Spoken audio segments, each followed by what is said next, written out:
Wesh la famille, j'espère que vous allez bien. On se capte les gars pour une nouvelle vidéo. Dans cette vidéo les gars, on va parler de plusieurs choses. Tout d'abord, on va parler d'un streamer qui fait polémique ces temps-ci et il faut qu'on en parle. Et de l'autre côté, on va parler d'une catastrophe. Voilà, on va parler d'une catastrophe. Bref, installez-vous bien confortablement les gars parce que c'est des sujets très lourds qu'on va aborder. Donc c'est parti.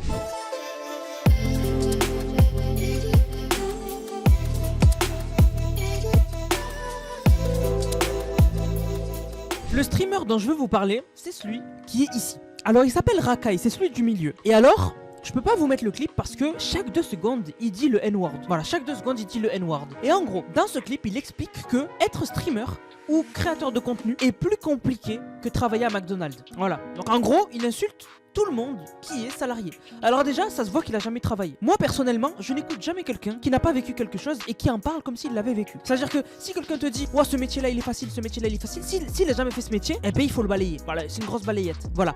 Parce que j'ai jamais travaillé à McDo, mais j'ai travaillé dans des travails qui sont intensifs. C'est-à-dire j'ai travaillé de nuit, j'ai travaillé avec des contrats de travail avec des horaires quand même très complexes et surtout des travails où en gros tu t'allonges pas, tu t'assois pas, t'es pas assis, t'es debout toute la journée, comme la plupart des gens. Et ce mec-là ne connaît pas ce que c'est. Parce que, en fait, ce qu'il explique, c'est que quand t'es créateur de contenu, etc., déjà, tu dois quoi? C'est compliqué de devenir connu, de percer, d'avoir une audience. Et il explique que après, une fois que t'es connu, eh ben, tu dois maintenir cette audience. Et donc, c'est compliqué. Mais ce qu'il oublie, c'est que, en tant que créateur de contenu, tu ne nuis pas à ta santé. La santé, on en a qu'une. Et alors, les métiers traditionnels détruisent ta santé. Tu détruis ta santé. Voilà. Parce que t'as des horaires horribles, mais t'as pas le choix. Mais c'est surtout en plus, t'as du stress quotidien. Et des fois, t'as la boule au ventre d'aller travailler. Moi, je connais des gens, le week-end, ils ont la boule au ventre. Des adultes, hein, c'est pas des enfants. Des adultes, le dimanche, ils ont la boule au ventre. Parce qu'ils vont devoir travailler le lundi. Et ils travaillent en blanchisserie, ils travaillent dehors. Voilà, c'est ça la réalité. C'est ça la réalité. Ce genre de streamer-là, les gars, je vous jure, faut qu'il perde tout. Pour savoir ce que ça fait de rien avoir. Voilà, je déteste ce mec-là. Mais il y a eu pire. Il y a eu ce clip-là où ils étaient au McDonald's. Ou dans un fast-food, c'est pas McDonald's. Mais ils ont vu un sans-abri dans le fast-food et ça l'a fait rire. Voilà, ça le fait rire. En fait, qu'est-ce qu'on en pense de ces énergumènes? Qu'est-ce qu'on en pense? On en fait quoi? Ils sont morts de rire.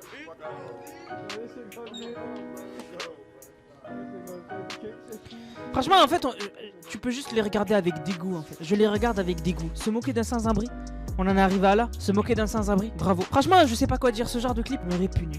J'ai envie de vomir. Mais l'humain, il est capable de pire. Et plus jeune, sachant que Rakai est jeune. Lui il s'appelle Rakai, c'est lui dont on parle depuis tout à l'heure. Parce que maintenant on va parler de cette lycéenne qui s'est ôté la vie après des mois et des mois et des mois où des élèves ne l'ont pas lâché. Harcelée, la lycéenne de Mitry-Mory, Seine-et-Marne était en contact permanent avec sa mère. Ces derniers échanges, juste avant de mettre fin à ses jours le 13 janvier, éclairent le rôle du proviseur de l'établissement dans ce drame. Ne fais plus attention à eux, c'est bon, le proviseur s'en occupe. Il est 11h24, ce mardi 13 janvier, quand Camélia reçoit ce message de sa mère sur son fil WhatsApp. On imagine l'adolescente pousser un ouf de soulagement. Voilà plusieurs semaines qu'elle est harcelée par certains de ses camarades dans son lycée de Mitry-Mory, Seine-et-Marne. Et manifestement, l'affaire est désormais entre les mains de la direction. Comment alors imaginer l'impensable? Quelques heures après ce message rassurant, Camélia quitte précipitamment le lycée vers 17h, grimpe dans le RER B, s'arrête en gare de Villeparisis, descend sur les voies au moment où un train arrive. Camélia est déclarée décédée à 17h57 précise. Elle avait 17 ans. Son S a entraîné une onde de choc et de colère au lycée Honoré de Balzac et bien au-delà. Les faits de harcèlement dont Camélia s'est dit victime étaient connus du corps enseignant. Pire, le proviseur lui-même était informé de la situation et avait la veille et le jour du drame convoqué les protagonistes de l'affaire. Il était en colère, alors que 2 enquêtes, l'une judiciaire, l'autre administrative, ont été ouvertes. Les derniers échanges entre Camélia et sa mère, auxquels nous avons eu accès, s'avéra accablant pour le proviseur du lycée. Ce dernier, comme les harceleurs présumés de la jeune fille, est visé par une plainte déposée par la famille de la défunte. Retour sur la veille des faits. Ce lundi 12 janvier, le proviseur de Balzac, alerté par une lettre de la mère de Camélia sur le harcèlement répété à l'encontre de sa fille, décide de prendre le sujet à bras le corps. Il convoque les autres présumés, dont 2 filles scolarisées dans la même classe, et Camélia. Au sortir de ce rendez-vous, la victime écrit spontanément à sa mère. Il était en colère. Le proviseur aurait manifestement peu goûté ce courrier envoyé la semaine précédente par la famille. Craint-il alors que cette histoire nuise à l'établissement? Toujours est-il que dès le lendemain, et malgré la convocation des harceleurs présumés, les faits continuent. Donc en gros, le proviseur, il convoque les 2 personnes qui sont liées à ces harcèlements-là et Camélia, et le lendemain. Alors, et là, on sait pas ce qui s'est passé dans le bureau, hein, mais Camélia dit à sa mère qu'après ce rendez-vous-là, le proviseur était énervé, et Le lendemain, il se passe la même chose. En fait, le proviseur, il sert à quoi? Si il convoque les personnes, qu'il menace pas, qu'il fait pas des dingueries, et que derrière, ça continue, c'est qu'en fait, c'est pas un bon proviseur. Parce que normalement, t'es censé menacer. Tu dis, il va se passer des dingueries si ça continue. Voilà. Mais le mec ne fait rien. Le truc continue.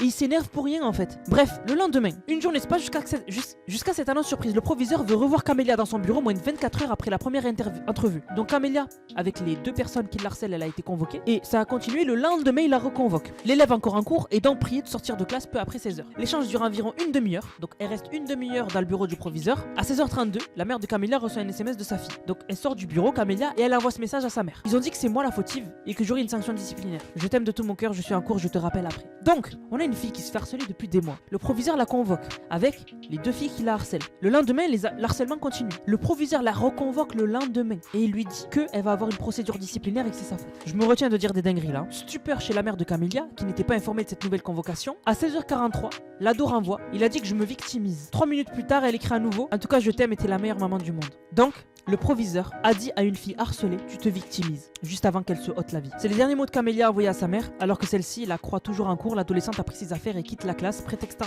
un motif à la hâte. Une camarade alors présente témoignera ensuite, elle était dans un état décomposé. La suite se déroule en gare de ville Paris 6, donc, où Camélia se donne la mort. Où Camélia se S à 17h30. Sans même une heure après être sortie du bureau du proviseur de son lycée, ces derniers instants ainsi que les semaines qui ont précédé le S de Camélia sont actuellement décortiqués par les enquêteurs de la police judiciaire de Torcy, saisie du dossier. En parallèle, une plainte a été déposée par la famille suite à la diffusion sur les réseaux sociaux d'une vidéo montrant le passage à l'acte de Camélia. Mais qu'est-ce qui se passe Qu'est-ce qui se passe? Qu'est-ce qui se passe? On a des vidéos qui sont faites de elle qui se ôte la vie. On a un proviseur qui dit à une fille harcelée si tu te victimises, qui lui dit que tu vas avoir une procédure disciplinaire, c'est de ta faute. Mais c'est qui ce proviseur? Qu'est-ce qui se passe? C'est qui ce proviseur? Et là par contre, j'espère qu'il va y avoir des vraies choses. Je souhaite de tout cœur qu'on ait la suite de cette affaire. J'espère que le proviseur n'oubliera jamais ce qu'il a fait, voilà, parce qu'il a fait quelque chose. Voilà, on l'a vu dans l'article. J'espère qu'il n'oubliera jamais ce qu'il a fait. Et j'espère, je vais pas dire le fond de ma pensée parce que je vais déborder. Je vais déborder. Donc voilà où on en est des proviseurs qui disent à des filles harcelées c'est de ta faute. Tu vas avoir une procédure disciplinaire, tu te victimises. C'est bien. Franchement, c'est bien. Faudra pas s'étonner. Moi je vous le dis, faudra pas s'étonner parce que les parents en fait, ils peuvent protéger leur enfant au péril de leur vie. Faudra pas s'étonner un jour qu'un parent fasse une dinguerie. Faudra pas s'étonner, Faudra pas dire, oh, sérieux, c'est scandaleux. Ah non, non, non, non, non, non, non, non, non, non, non, non, non. Faudra pas s'étonner. Parce que là, ce qui est en train de se passer, c'est qu'en fait, c'est le début des étincelles. Un moment, il va y avoir un feu. Un moment, il va y avoir un feu. Faudra pas s'étonner. Parce qu'en fait, avec ce qui se passe à chaque fois, parce que c'est toujours le même scénario en fait. Ces histoires-là, on les entend tous les jours. Et on connaît tous dans notre entourage des gens qui ont été victimes de harcèlement ou des gens qui sont actuellement victimes de harcèlement. Un jour, faudra pas s'étonner. Faudra pas s'étonner. Voilà. Faudra pas dire, je m'y attendais pas. Vous vous y attendez. Vous vous y attendiez. Parce que là, c'est une folie là ce qu'on vient de lire là. Je sais pas si vous vous rendez compte. Est-ce que vous vous imaginez dans quel état une fille de 17 ans peut être pour se jeter sur des rails? Est-ce que vous l'imaginez? Vous pouvez pas l'imaginer parce que c'est inimaginable. J'en perds mes mots. Franchement, j'en perds mes mots. J'ai pas envie de déraper, de dire des choses que je vais regretter. Faut que ça cesse. De toute façon, plein de parents vont lire cet article. Plein de parents peut-être vont tomber sur cette vidéo. Plein de personnes harcelées vont tomber sur cet article. Les choses vont bouger. Les choses vont bouger de force. De gré ou de force. C'est sûr. Du coup, la famille, j'espère que la vidéo vous a plu. Si c'est le cas, n'hésitez surtout pas. Likez, commentez, partagez. Partagez cette vidéo au maximum. On se capte pour une prochaine vidéo. C'était Nanos, prenez soin de vous. Bang, bang, bang.